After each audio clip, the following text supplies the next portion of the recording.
নির্বাচন কমিশন কি স্বাধীন আছে কিনা, কাজ করতে পারছে কিনা স্বাধীনভাবে?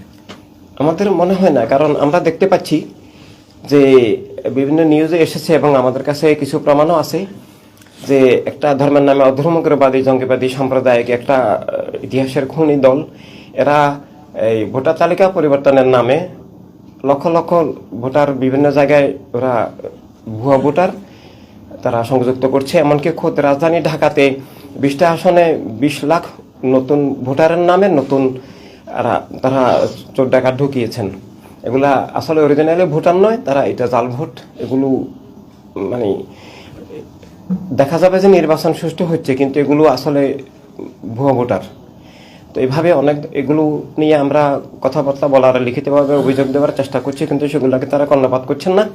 তো নির্বাচন কমিশন সরকারের বর্তমান অন্তর্বর্তী এই সরকারের প্রশ্রয়ে তারাও জঙ্গিবাদের পৃষ্ঠপোষকতা করছেন। তারা এই যে ভোটের নামে জালিয়াতি হওয়ার যে একটা আশঙ্কা দেখা দিয়েছে শুরু থেকেই, এবং বর্তমানে জাল ভোটার এই সংযুক্ত করার মধ্য দিয়ে যে বিভিন্ন আসনে যে দুর্নীতির নির্বাচন করার একটা আশঙ্কা দেখা দিয়েছে, নির্বাচন কমিশন সেখানে কোনো ব্যবস্থা নিচ্ছেন না, আমাদের কথায় কর্ণপাত করছেন না। তো তারাও পক্ষপাত দুষ্ট, তাদের মাধ্যমে গণতন্ত্র এবং রাষ্ট্র রক্ষা হবে না।